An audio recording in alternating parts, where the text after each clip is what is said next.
मोक्षमार्गस्य नेतारम् भेत्तारम् कर्मभूभृताम् ज्ञातारम् विश्वतत्त्वानाम् वन्दे तद्गुणलाब्धये वन्दे तद्गुणलाब्धये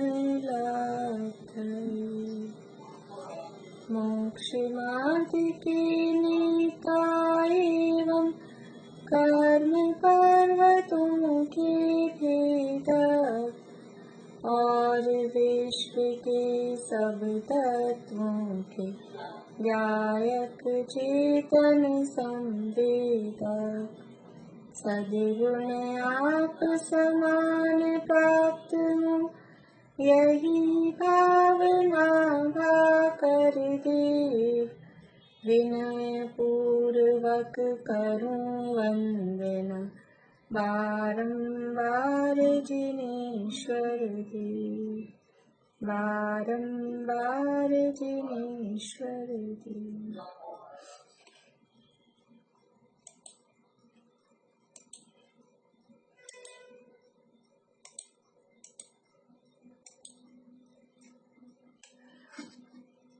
तत्वार्थ सूत्र का 5वां अध्याय अपना चल रहा है। सूत्र बोल रहे हैं कोई? सुनीता आंटी बोलिए। सुनीता आंटी।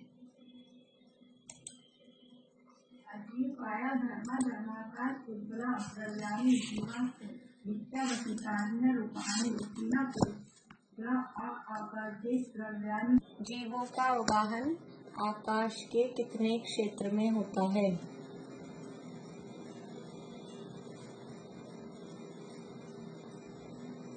बोलिए। नहीं होता।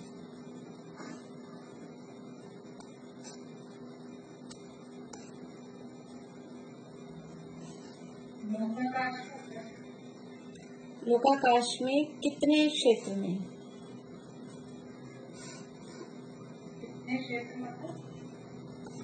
लोकाकाश का कितना एरिया? लोकाकाश में तो होता है, सभी द्रव्यों का होता है, पर उसमें से एक जीव लोकाकाश के कितने एरिया में रहता है? एक जीव। असंख्य प्रदेश। हाँ, ठीक है। बोलिए अनीता जी, बोलिए।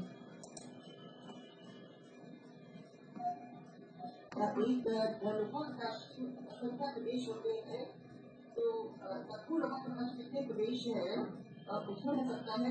असंख्य प्रदेश होते हैं।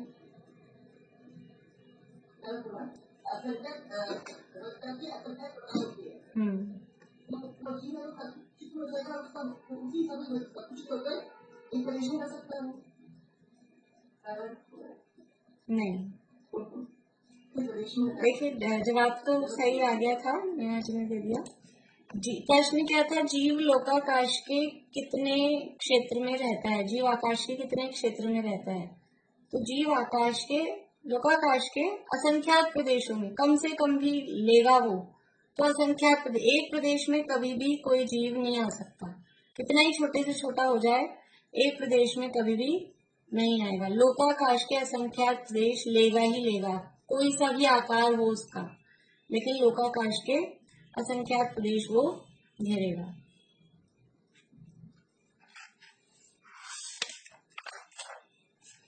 आकाश द्रव्य के कितने प्रदेश हैं?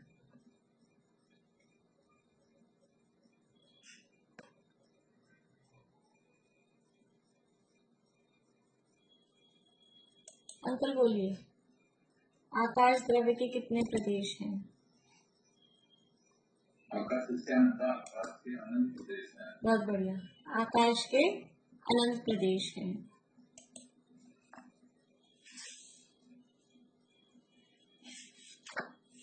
उद्गल द्रव्य की पर्याय कौन कौन सी हैं? उद्गल द्रव्य की पर्याय।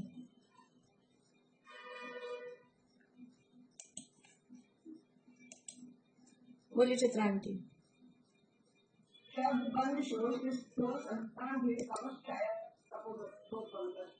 बढ़िया।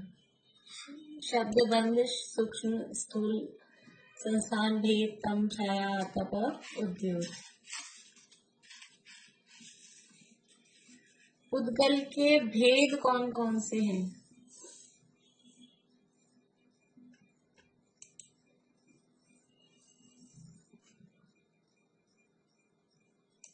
बोलिए पीरू जी। अणु और स्कंद। अणु और स्कंद, बढ़िया। पुद्गल के गुण कौन कौन से हैं?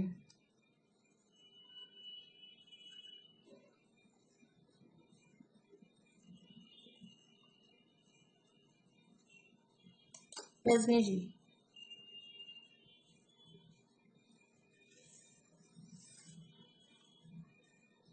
स्पर्श, रस, गंध, घ्राण।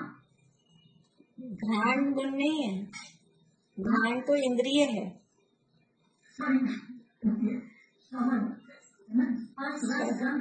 वर्ण, स्पर्श, रस, गंध, वर्ण आदि, ये तो चार मुख्य हैं, चार नाम हम बोलते हैं। ये पुद्गल के गुण हैं। तो पुद्गल में द्रव्य, गुण, पर्याय ये एक साथ बतानी है आपको। पुद्गल में द्रव्य, गुण और पर्याय। बोलिए ज्योति जी। पुद्गल हो गया, द्रव्य, द्रव्य हो गया, और गुण हो गए स्पर्श, रस, गंध, वर्ण। और पर्याय अभी बताया है, शब्द। हाँ, इनके अलावा और कोई पर्याय?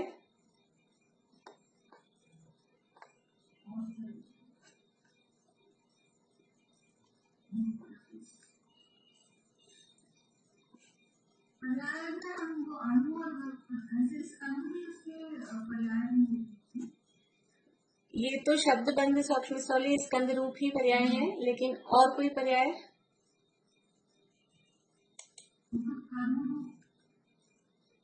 नहीं, चलिए ठीक है, कोई बात नहीं। अनीता जी बोलिए।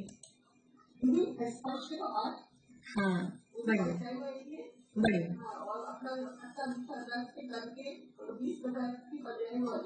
बढ़िया बढ़िया।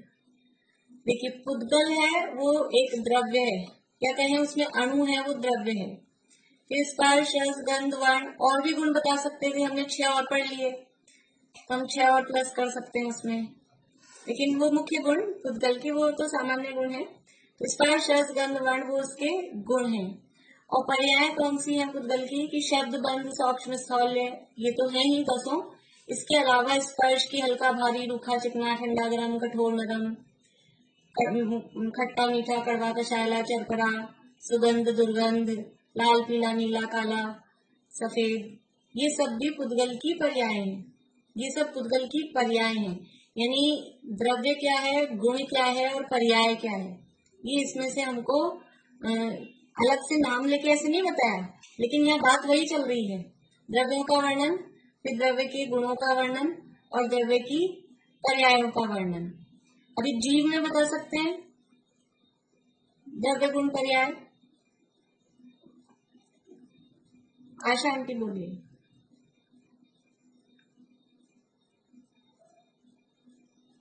जीव खुद एक द्रव्य है, ज्ञान दर्शन उसके गुण है, और प्रत्येक समय जो उसका परिणाम चल रहा है। नहीं, नाम लेके बताइए, कुछ नाम लेके बताइए पर्याय। जैसे अभी हल्का, भारी, रूखा, चिकना ऐसे कहे ना। हाँ, जीव की बताइए। ऐसे फिर जैसे फिर ज्ञान के 5 ज्ञान। बढ़िया बढ़िया, हाँ ये ज्ञान गुण के 5 ज्ञान। हाँ, दर्शन के चक्षु दर्शन है, चक्षु दर्शन इसका है। बढ़िया बढ़िया। तो ये ज्ञान दर्शन सुख भी। और भी पर्याय जीव की बता सकते हैं? बहुत अच्छा, ये जवाब बहुत बढ़िया। और कोई पर्याय जीव की? चित्रा आंटी बोलिए।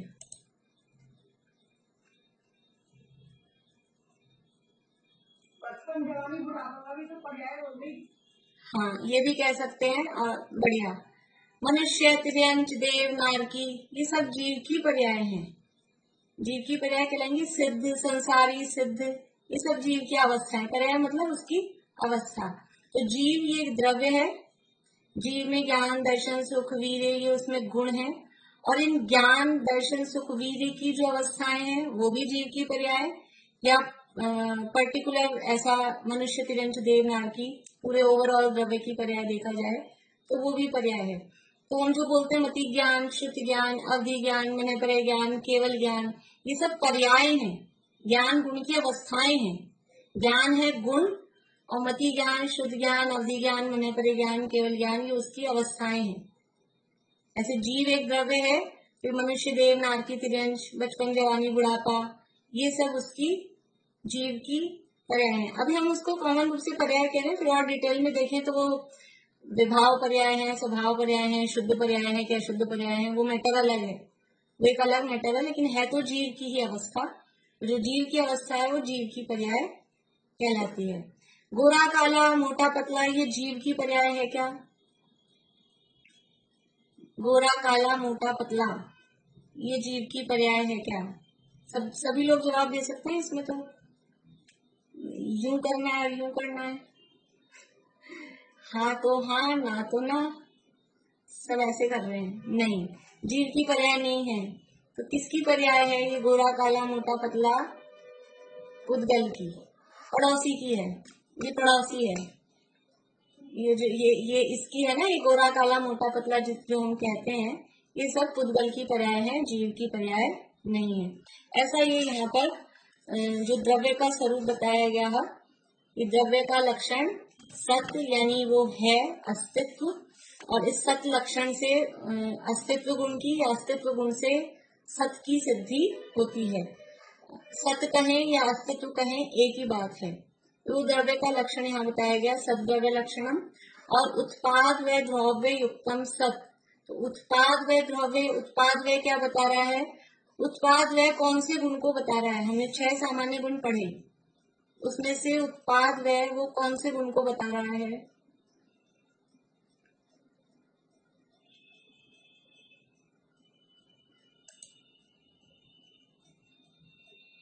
बोलिए पारुल। द्रव्यत्व गुण को, बढ़िया। उत्पाद है वो द्रव्यत्व, परिणमन को बता रहा है, वो द्रव्यत्व गुण को बता रहा है, और सत्य है वो अस्तित्व गुण को बता रहा है।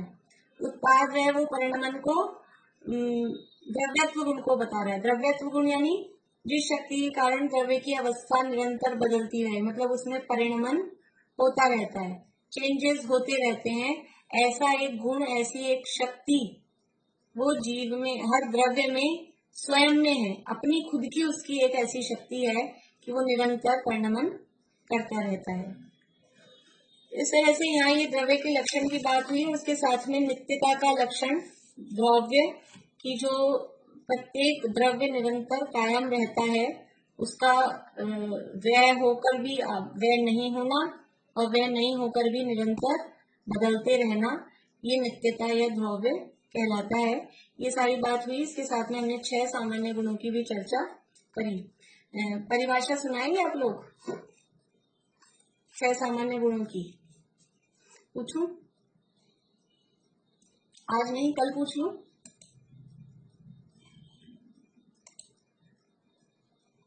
चलिए बोलिए मधुभावी।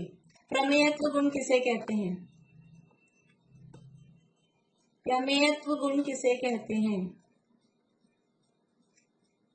रश्मि जी आप बोलिए।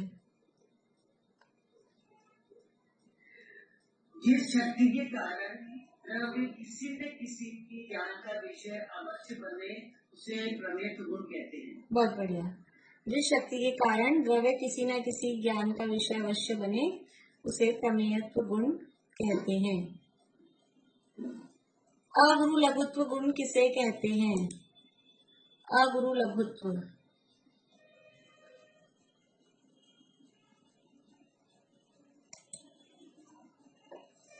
रेखा जी बोलिए। जिस शक्ति के कारण द्रव्य का कायम रहता है, अर्थात एक द्रव्य दूसरे द्रव्य रूप नहीं परिणमता, एक गुण दूसरे गुण रूप नहीं परिणमता, और द्रव्य में जितने भी गुण है वो सभी बिखर कर अलग अलग ही गुण होते हैं। बढ़िया। ये अगुरु लघुत्व गुण बहुत ही विशेष यानी द्रव्य में द्रव्यपना कायम रखता है। एक द्रव्य दूसरे द्रव्य रूप नहीं होता, एक गुण दूसरे गुण रूप नहीं होता, और द्रव्य में रहने वाले अनंत गुण बिखरकर अलग अलग नहीं होते। वस्तुत्व गुण किसे कहते हैं?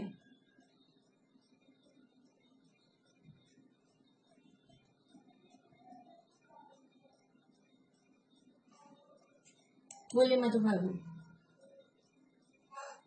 जिस शक्ति के कारण द्रव्य में प्रयोजनभूत क्रिया वस्तुत्व गुण है। बढ़िया। जिस शक्ति के कारण द्रव्य में प्रयोजनभूत क्रिया होती है उसे वस्तुत्व गुण कहते हैं।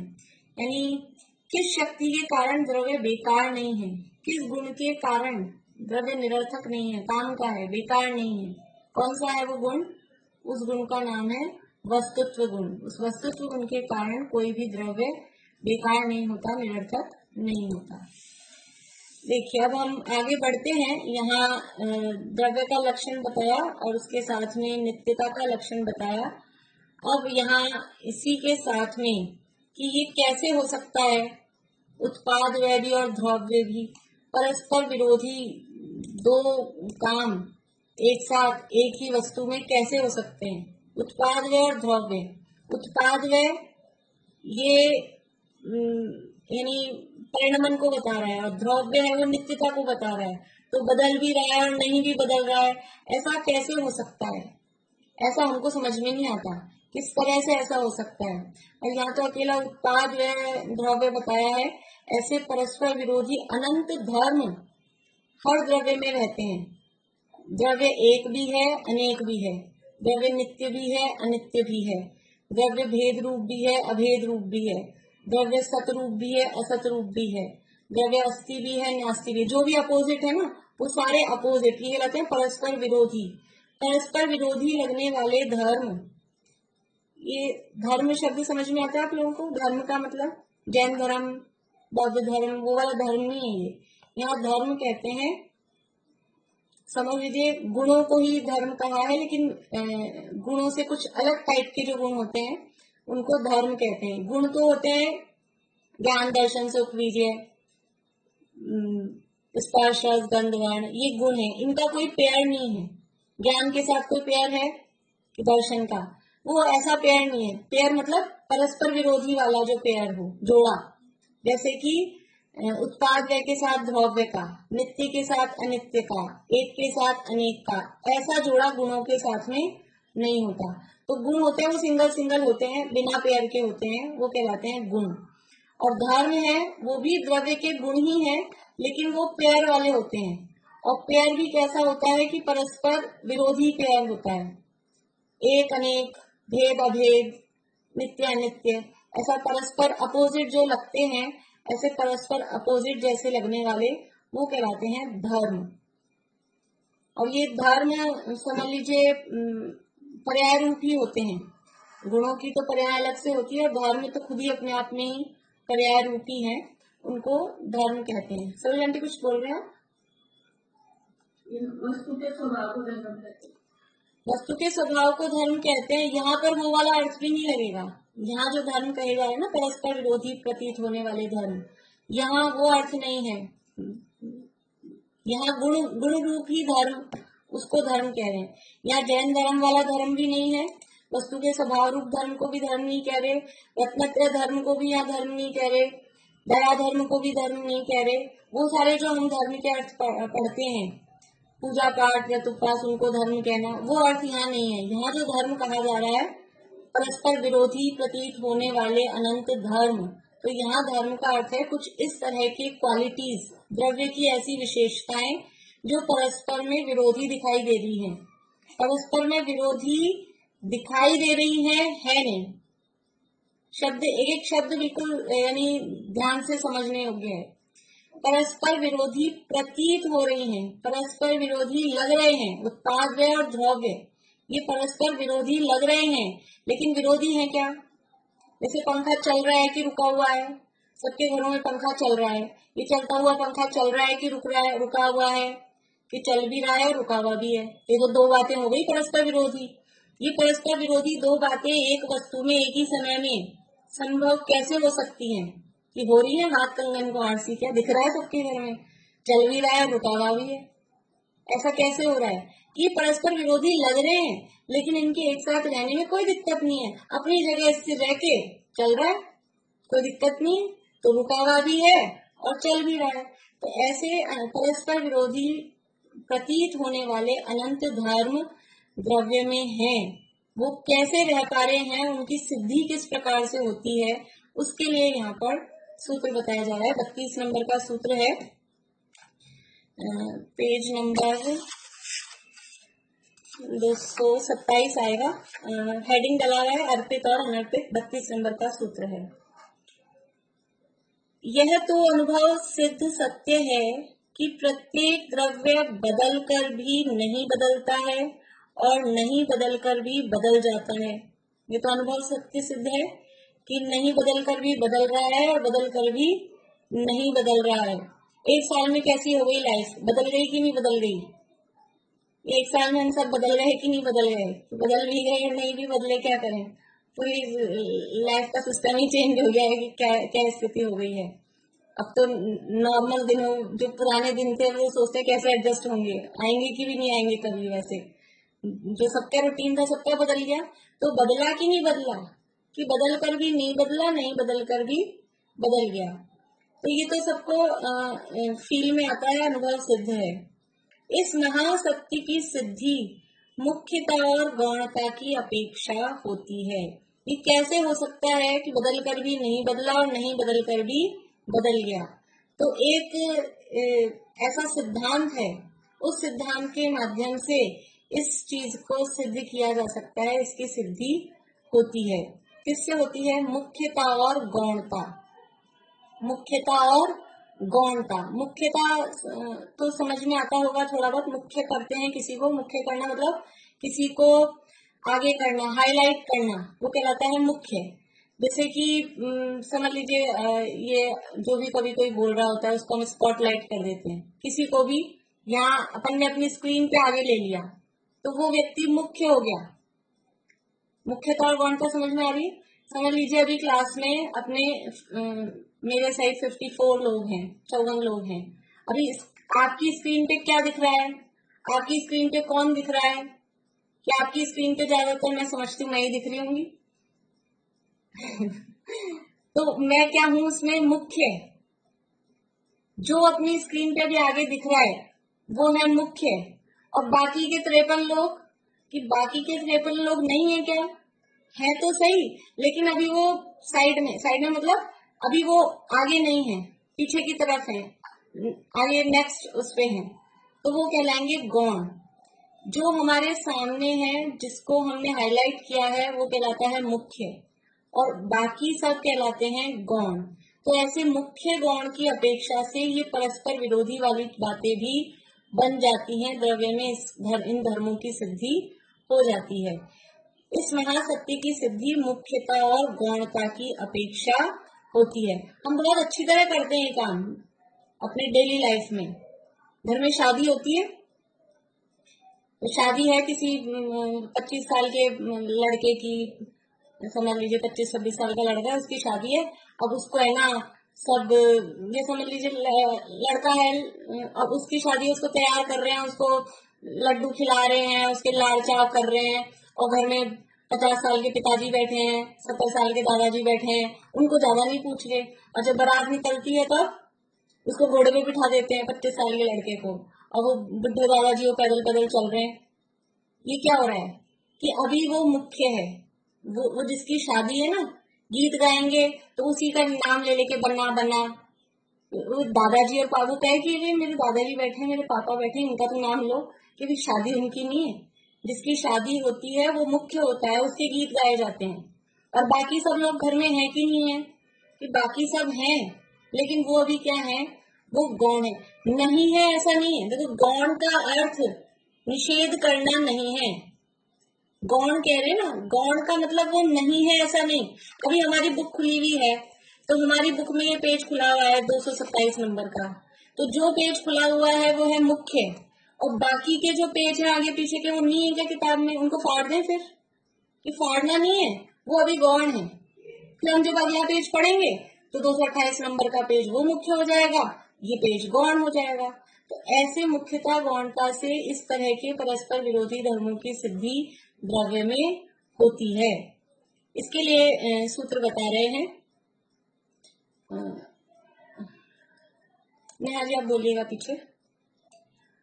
अर्पितान अर्पित सिद्धे, अर्पितान अर्पित सिद्धे, अर्पितान अर्पित सिद्धे, अर्पितान अर्पित सिद्धे। अर्पित और अनर्पित, अभी ये कुछ नए शब्द दिख रहे हैं हमको। अर्पित और अनर्पित से इसकी सिद्धि होती है। प्रश्न क्या था कि बदल कर भी नहीं बदल रहा है, नहीं बदल कर भी बदल रहा है, ऐसे परस्पर विरोधी बात कैसे हो रही है द्रव्य में। तो कह रहे हैं अर्पित और अनर्पित से ये बात सिद्ध हो जाती है, ये बात द्रव्य में समझ में आ जाती है। किससे आ जाती है? अर्पित से और अनर्पित से। तो यहाँ अर्पित का अर्थ वो नहीं है मैं जल अर्पित कर रहा हूँ चरणों में, पूजा में बोलते हैं चरणों में जल समर्पित है, अर्पित है, यहाँ वो वाला अर्पित नहीं है। यहाँ अर्पित का अर्थ है मुख्य और अनर्पित का अर्थ है गौण। ये जैन धर्म की टर्मिनोलॉजी है। यहाँ हम जो दुनिया में जो अर्थ चलते हैं वो अर्थ यहाँ लगाएंगे तो नहीं लगेगा। यहाँ अर्पित शब्द का अर्थ है मुख्य और अनर्पित शब्द का अर्थ है गौण। तो मुख्यता से और गौणता से, मुख्य और गौण से इस चीज की सिद्धि हो जाती है। किस चीज की सिद्धि हो जाती है? कि ये बदल कर भी नहीं बदलना, नहीं बदल कर भी बदलना, ये जो परस्पर विरोधी वाली बात है, ये परस्पर विरोधी बात की सिद्धि अर्पित और अनर्पित से, मुख्य और गौण से सिद्ध हो जाती है। देखिए अर्थ पढ़ते हैं। मुख्य को अर्पित और गौण को अनर्पित कहते हैं। जो मुख्य है, जो अभी हमारे सामने है, वो कहलाता है मुख्य और बाकी सब कहलाते हैं गौण। तो मुख्य को अर्पित और गौण को अनर्पित कहते हैं। इस मुख्यता और गौणता की अपेक्षा ही एक वस्तु में परस्पर विरुद्ध प्रतीत होने वाले दो धर्मों का अस्तित्व सिद्ध होता है। ये मुख्यता और गौणता की अपेक्षा ही एक वस्तु में ये परस्पर विरोधी जो धर्म दिखाई दे रहे हैं उनका अस्तित्व सिद्ध होता है। मुख्यता और गौणता मतलब इसको हम ऐसे भी कह सकते हैं कि वो अपेक्षा से जानना कि हमने अभी किसको मुख्य किया है, हमारे दिमाग में क्या हाईलाइट है, हम किस चीज को हावी रखकर, किस चीज को आगे कर ये बात कह रहे हैं। जैसे कि समझ लीजिए एग्जाम चल रहे हैं और बच्चों के एग्जाम, अपने तो एक ही पेपर होता है समझ लो, बच्चों के एग्जाम चल रहे हैं, एक साथ 8-10 दिन तक चल रहे हैं, तो एक के बाद एक होते हैं। तो अब कल मैथ्स का पेपर है और 2-3 दिन बाद में साइंस का पेपर है, तो क्या पढ़ना चाहिए? क्या पढ़ना चाहिए? कल मैथ्स का पेपर है, मैथ्स पढ़नी चाहिए। आज क्या है? मैथ्स मुख्य है। साइंस का पेपर नहीं है क्या? साइंस नहीं पढ़नी चाहिए क्या? साइंस भी है, वो भी पढ़नी चाहिए, लेकिन अभी क्या है? कल किसका पेपर है? तो कल मैथ्स का पेपर है, तो आज मैथ्स मुख्य है और बाकी सारे जितने भी सब्जेक्ट हैं, बाकी के 5-6-7 जितने भी सब्जेक्ट, वो सब क्या है? अभी गौण।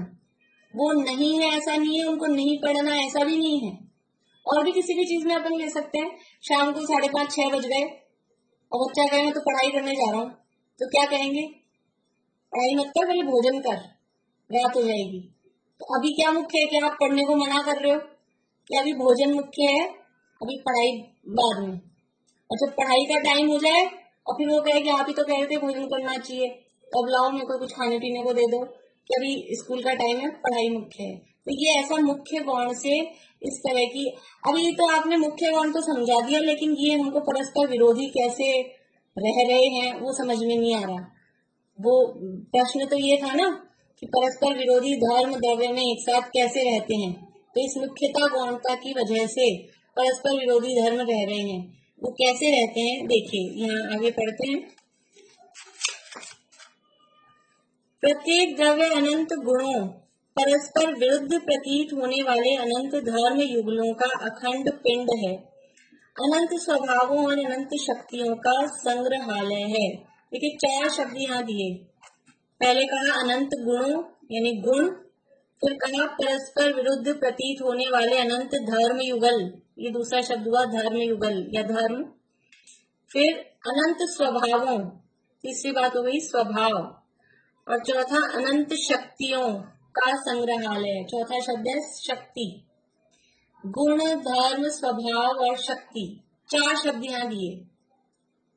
गुण, धर्म, स्वभाव और शक्ति, चारों में क्या अंतर है? चारों एक ही बात है क्या? तो सामान्य रूप से हम चारों को एक ही अर्थ में यूज में ले लेते हैं। सामान्य रूप से गुण बोले, स्वभाव बोले, धर्म बोले, शक्ति बोले। जैसे अभी हमने कहा 6 सामान्य गुण, हेडिंग तो ये दिया था। और परिभाषा कैसी बना रखी है? जिस शक्ति के कारण द्रव्य कभी किसी से उत्पन्न नहीं होता, द्रव्य का कभी नाश नहीं होता, उसे अस्तित्व गुण कहते हैं। तो अब स्टार्टिंग में तो शक्ति बोल रहे हो और आंसर में गुण बता रहे हो, तो वहां हमने गुण और शक्ति एक ही अर्थ में यूज ले लिया। तो सामान्य रूप से गुण, स्वभाव, धर्म और शक्ति ये एक ही अर्थ में यूज में लेते हैं। लेकिन अगर इनमें डिफरेंस करें तो अभी हमने गुण और धर्म में डिफरेंस देखा था कि गुण सिंगल सिंगल होते हैं, ज्ञान, दर्शन, सुख, वीर्य, या पुद्गल के देखें तो स्पर्श, रस, गंध, वर्ण। लेकिन जो धर्म है वो पेयर में होते हैं, जोड़े में होते हैं। यह शब्द भी दिया है धर्म युगल।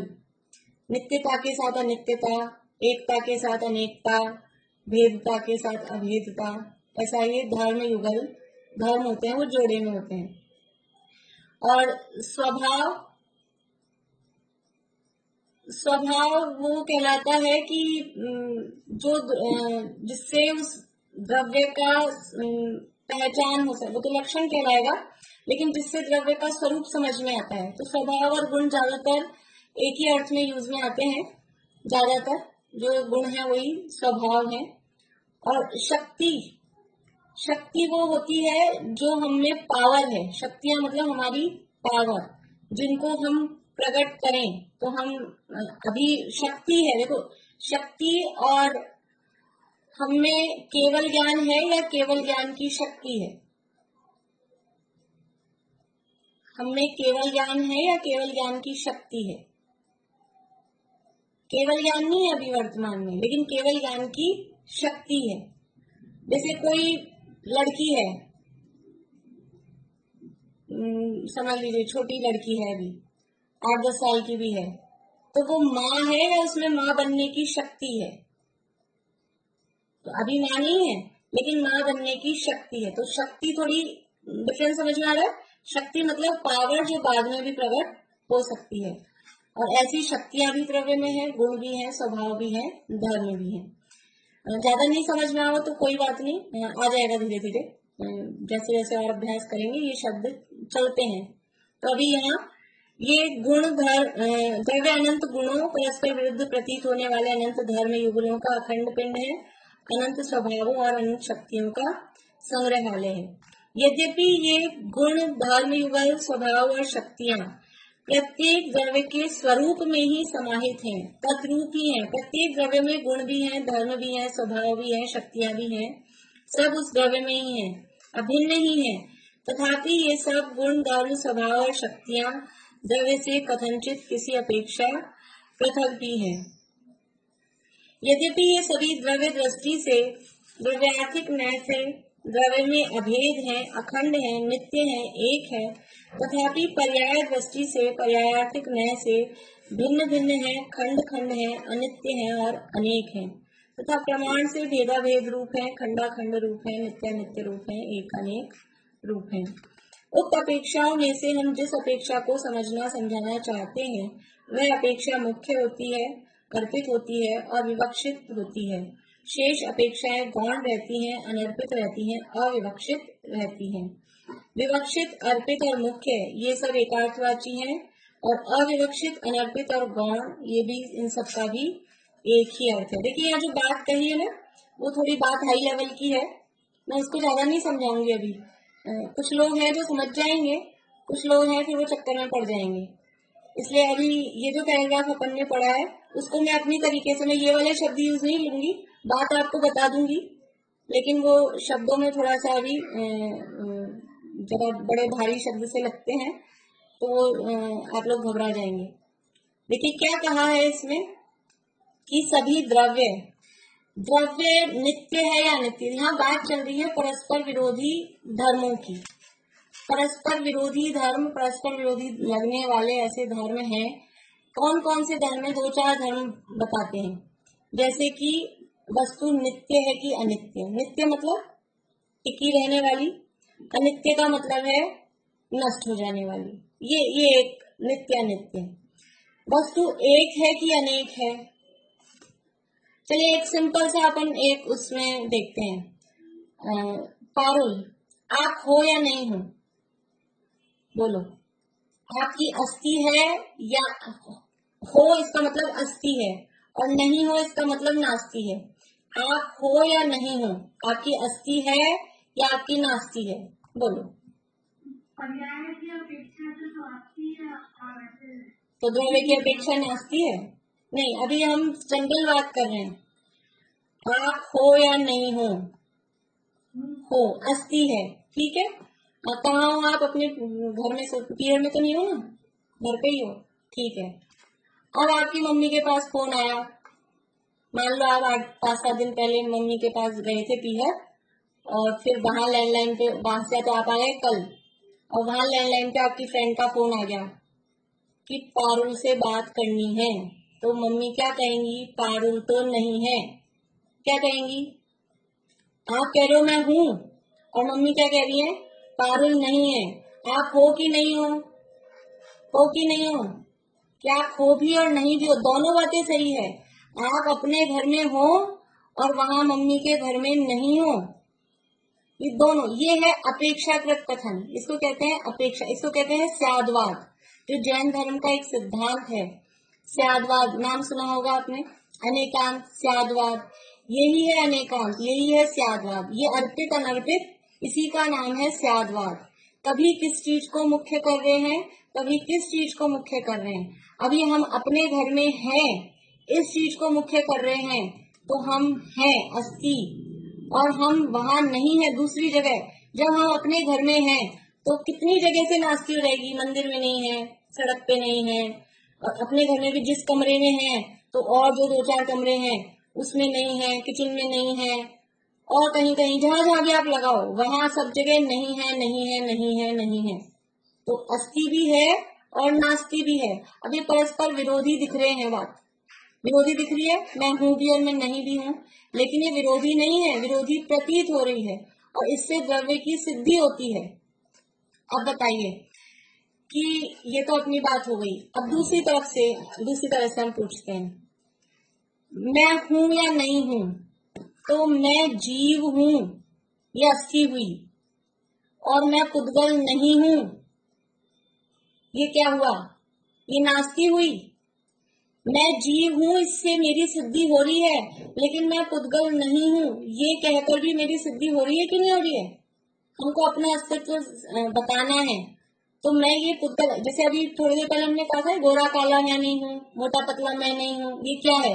नहीं हूँ कह रहे हैं, नहीं हूँ। नास्ति बताकर भी अस्थि सिद्ध हो रही है। कभी हम नास्तित्व को मुख्य करते हैं, कभी हम अस्थि को मुख्य करते हैं। ये ऐसे मुख्यता और गौणता से अस्थि नास्ति परस्पर विरोधी दिखाई देने वाले धर्म वो द्रव्य में रहते हैं, और उससे द्रव्य की सिद्धि होती है। एक गिलास पानी का बताया था ना, जैसे समझ लीजिए, ये समझ लीजिए गिलास बना हुआ है। दूसरा,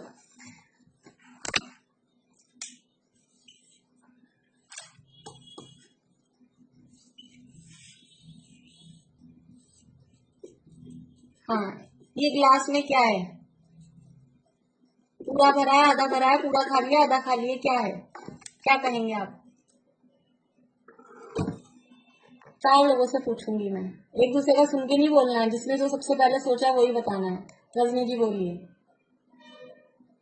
और कोई स्यादवाद नहीं लगाना, एक ही जवाब देना है, या तो भरा बताना है या खाली बताना है। आधा भरा है। मीना चाची।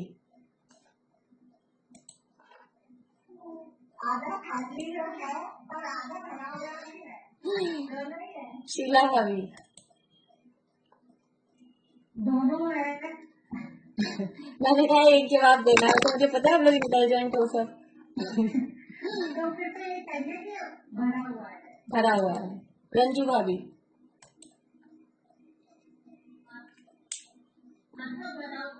आधा भरा हुआ है। रश्मि जी, आधा भरा हुआ है, आधा खाली है, आर्थिक का नास्तिक है। चलिए ठीक है। देखिए, कुछ लोग, ज्यादातर लोग भरा हुआ ही कह रहे हैं, उसके सोच रहे हैं कि हम पॉजिटिव थिंकिंग रखें, लेकिन कुछ लोग इसको आधा भरा भी कह सकते हैं। कुछ लोग जो कह रहे हैं ना भरा, उनको भी दिख तो रहा है कि आधा खाली है।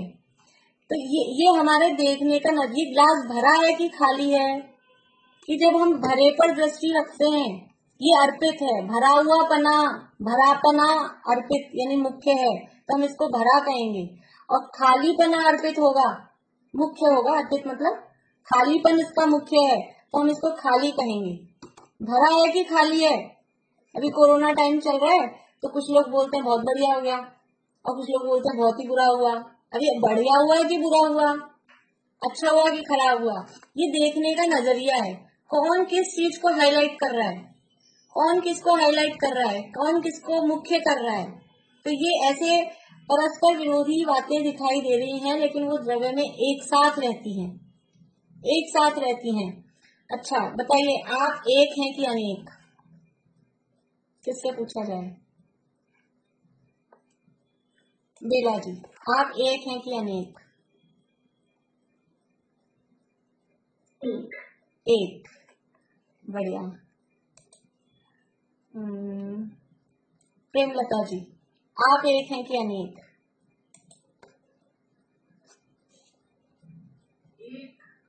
एक।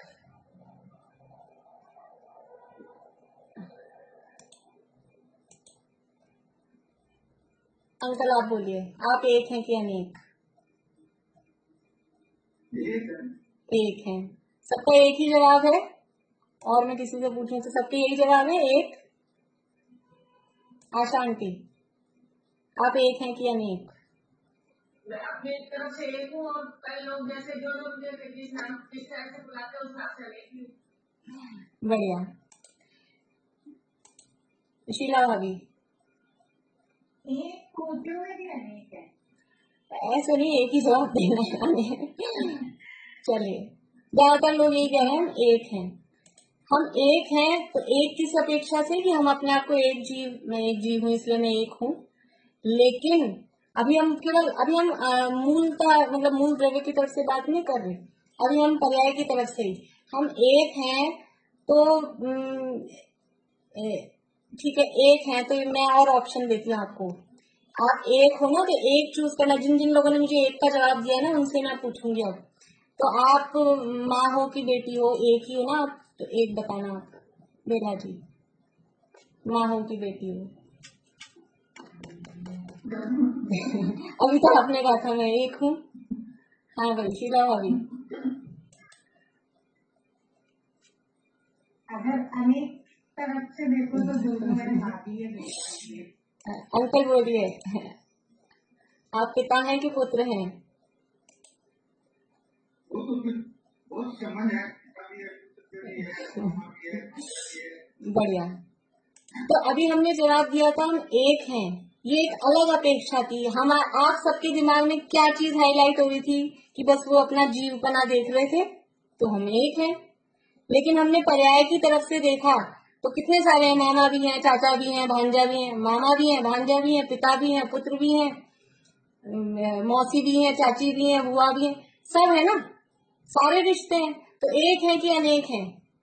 कि ऐसा देखा जाए तो अनेक भी है। ये अनेक रूप धर्म भी मुझ में है और एक रूप धर्म भी मुझ में है।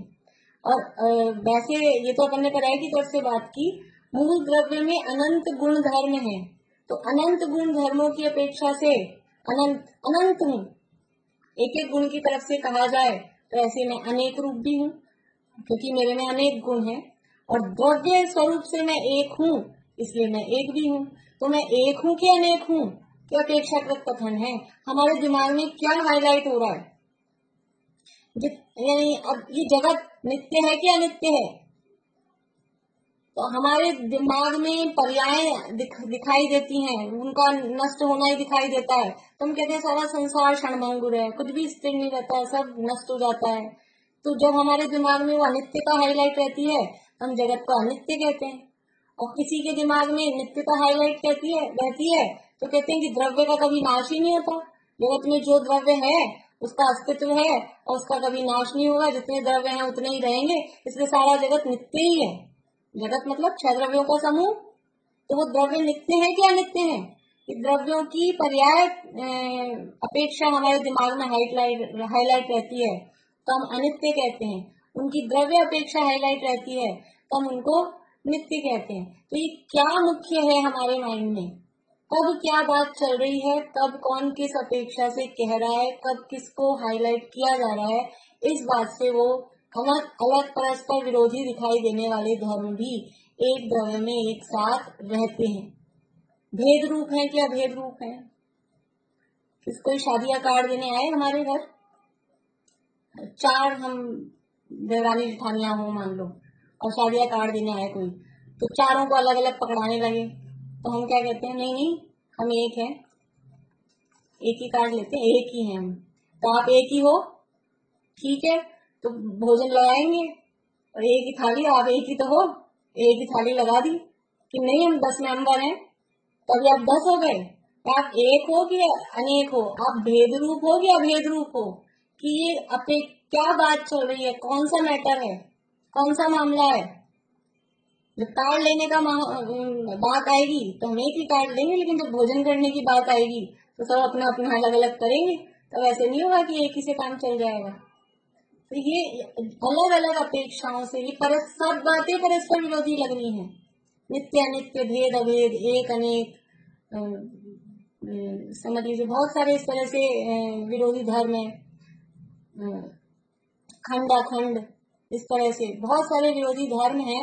और ये सब विरोधी धर्म विरोधी दिखाई दे रहे हैं, विरोधी प्रतीत हो रहे हैं, लेकिन वास्तव में विरोधी नहीं है। तो ये जो अर्पित अनर्पित है, ये जैन दर्शन का मूलभूत सिद्धांत है। यहाँ तो शब्द अर्पित अनर्पित दिया है, वास्तव में अनेकांत का सिद्धांत की व्याख्या है। अनेकांत साधवाद जो जैन धर्म का मूल स्तंभ कहा जाता है। 4 स्तंभ जैन धर्म के कहे जाते हैं: अपरिग्रह, अहिंसा, अनेकांत और साधवाद, अहिंसा। तो ये एक मूलभूत स्तंभ है, इसके ये जैन धर्म की विशेषता है। अन्य किसी भी जगह ये विशेषता नहीं मिलेगी। वो तो या कहेगा या तो द्रव्य नित्य ही है या द्रव्य अनित्य ही है। वो ऐसे अपेक्षा लगा के दुनिया में कोई भी धर्म दर्शन ये बात नहीं करता है। ये जैन धर्म की मूलभूत विशेषता है कि अर्पित और अनर्पित, मुख्य गौण करना। और वस्तु में ऐसी क्वालिटी है कि उसमें मुख्य गौण किया जा सके। हम उसको किस नजरिए से देखते हैं, वो मुख्यता गौणता उसमें की जा सकती है। दिन भर ये काम चलता है।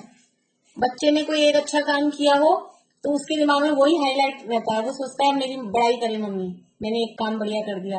और हमारे दिमाग में क्या हाईलाइट रहता है कि 90% जो उसने गलत काम किए हैं, हमारे दिमाग में वही हाईलाइट रहते हैं।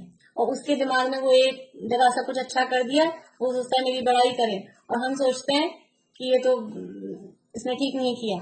तो कौन किसको मुख्य कर रहा है, कौन किसको गौण कर रहा है, ये अपनी अपनी व्यक्तिगत अपेक्षाएं होती हैं। द्रव्य में दोनों धर्म, सभी धर्म द्रव्य में एक साथ निर्विरोध रूप से, वो आपस में झगड़ा नहीं करते। नित्यता अनित्यता, एक रूप अनेक रूप बना कि तू क्या आ गया, मैं हूँ, वो आपस में झगड़ा नहीं करते, एक साथ द्रव्य में रहते हैं। तो यहाँ जो ये बात कही, देखिए थोड़ा सा मैं पढ़ के फिर से आपको कुछ समझ में आया तो बताती हूँ। यद्यपि ये सभी, जो बोल्ड वाला पैराग्राफ है ना, यही वाला पढ़ रहे हैं फिर से। यद्यपि ये सभी द्रव्य दृष्टि से, द्रव्यार्थिक न्याय से द्रव्य में अभेद है, अखंड है, नित्य है, एक है। द्रव्य दृष्टि मतलब वो द्रव्य वाला पक्ष, मतलब जो स्थिर रह रहा है, वो वाला पक्ष हमने देखा।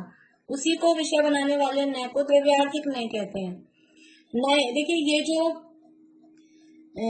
जैन धर्म का अनेकांत का सिद्धांत है या स्यादवाद है, इसी में ये न्याय पद्धति चलती है। और न्याय पद्धति का मतलब यही है, अर्पित और अनर्पित। न्याय शब्द सुना होगा आप लोगों ने, पहले अध्याय जिन्होंने पढ़ा उन्होंने पढ़ा ही होगा। प्रमाण नए अधिगम। तो नए क्या चीज है? नए का मतलब भी यही है, मुख्य गौण करके जानना, मुख्य गौण करके देखना, कभी किसी को हाईलाइट करना, कभी किसी को हाईलाइट करना, इसका नाम ही है नए। जब द्रव्य वाला पक्ष हाईलाइट किया जाता है, द्रव्य वाले पक्ष मुख्य किया जाता है, तो वो कहलाता है द्रव्यार्थिक नय। जब पर्याय वाला पक्ष मुख्य किया जाता है तो वो कहलाता है पर्यायार्थिक नय। बस, और कुछ भी नहीं, वो शब्द ऐसे लगते हैं बड़े भारी से, लेकिन मुख्य गौण ही है।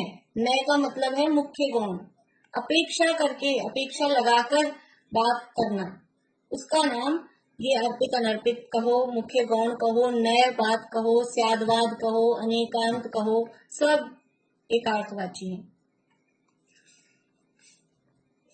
द्रव्यार्थिक नय से द्रव्य में अभेद है, अखंड है, नित्य है, एक है, तथापि पर्याय दृष्टि से, अब एक है, दो आंखें है ना,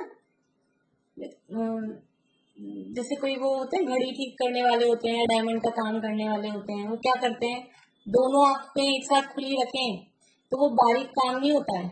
देखा होगा आप लोगों ने कभी, किसी ने, वो एक आंख पे तो कुछ बंद कर लेता है और फिर दूसरी आंख से देखता है। ये दो आंखें दोनों खुली रहे, आगे जो शब्द आ रहा है प्रमाण, ये दोनों आंखें खुली रहे तो वो सब कुछ दिखता है, सब कुछ दिखता है, वो कहलाता है प्रमाण। अभी एक आंख बंद करके एक आंख से देखते हैं, ये दो आंखें हैं, एक द्रव्य को देखने वाली चक्षु, एक पर्याय को देखने वाली चक्षु। द्रव्य को देखने वाली आंख को कहते हैं द्रव्यार्थिक नय और पर्याय को देखने वाली आंख को कहते हैं पर्यायार्थिक नय। तो कभी हम द्रव्य को देखने वाली आंख को बंद कर देते हैं तो पर्याय वाली आंख खुली होती है, तो जो कुछ दिखता है उससे वो अनित्यता, पर्यायपना, वही दिखता है। कभी हम पर्याय वाली आंख को बंद कर देते हैं तो जो कुछ दिखता है वो द्रव्य वाली आंख से सब कुछ नित्य स्थिर दिखता है। और कभी दोनों आंखें खुली है, वो कहलाती है प्रमाण दृष्टि। प्रमाण मतलब समग्रता से देखना। जैसे कि ये क्या है, ये क्या है, बोलिए मीना चाची, ये क्या है? एक ही शब्द बोलना है बस। चूड़ी है, बहुत बढ़िया।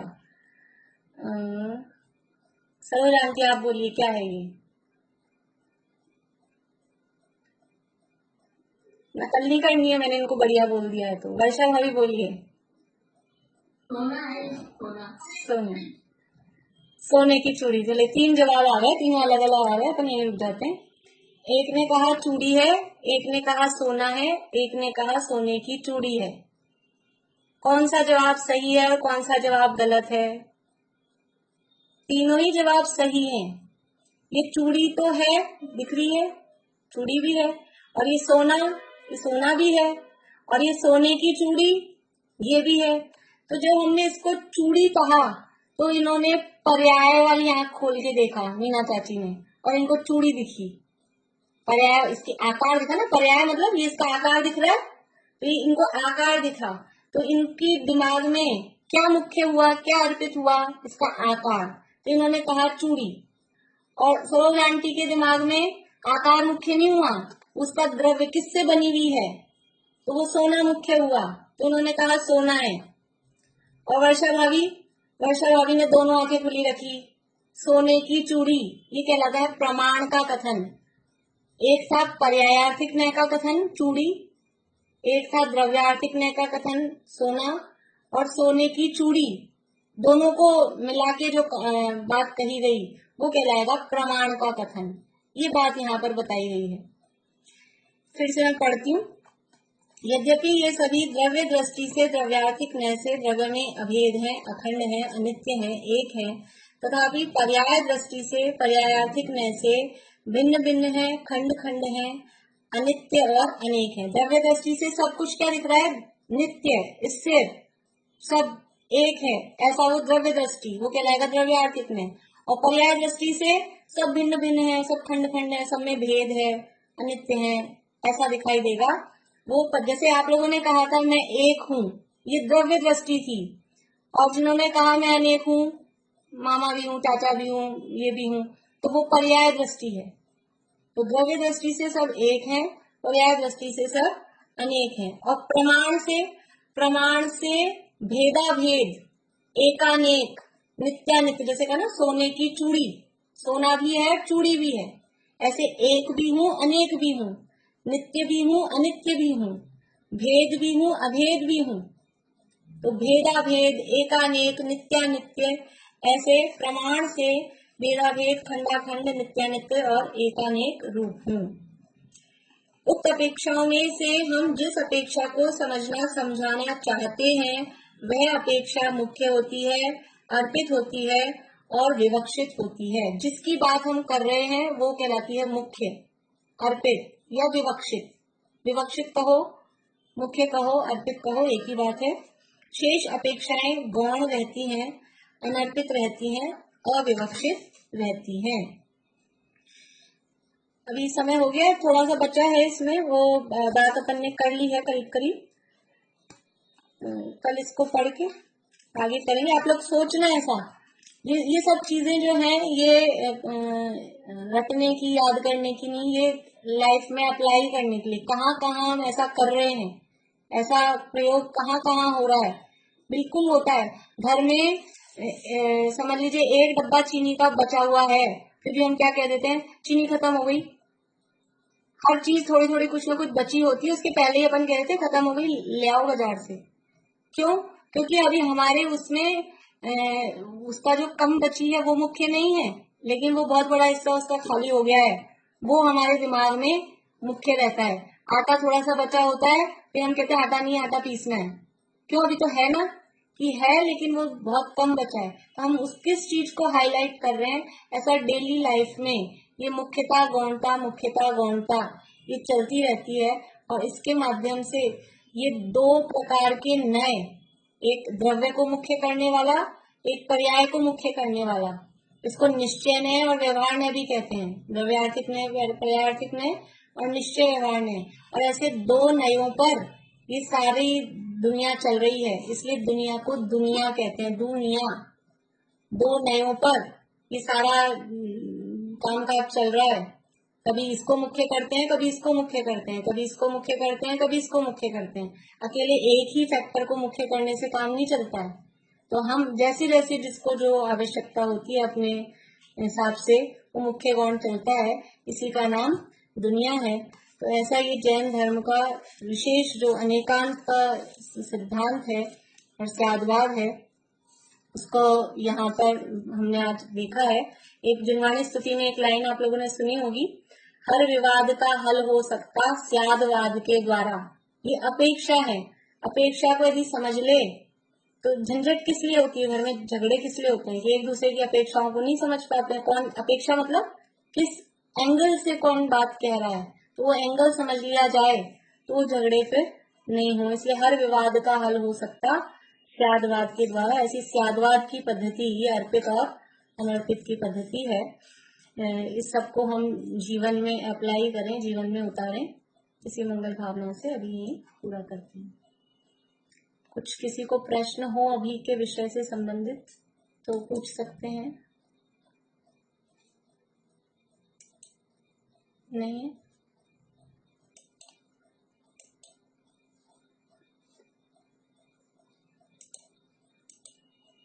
जिनवाणी स्तुति बोलते हैं। सरजानकी को है, बोलिए सरजानकी। ये शादवाद को कहने की पद्धति को कहते हैं। हाँ, अनेकांत है वो वस्तु का स्वरूप है और स्यादवाद वो कथन की पद्धति है। कल आप मुझे याद दिला देना स्टार्टिंग में, तो दोनों की डेफिनेशन भी मैं लिखवा दूंगी अलग अलग। अनेकांत किसे कहते हैं और स्यादवाद किसे कहते हैं, वो डेफिनेशन भी अलग अलग लिखवा दूंगी।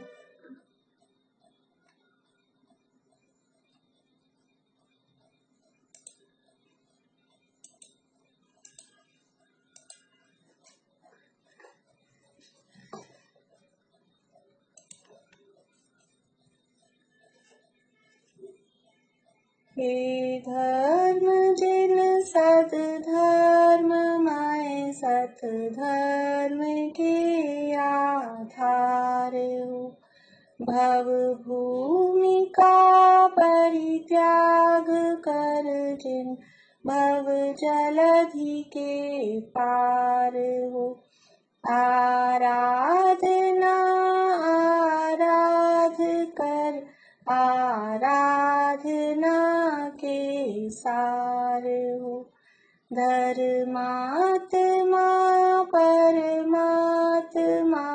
तुम धर्म के अवतार हो।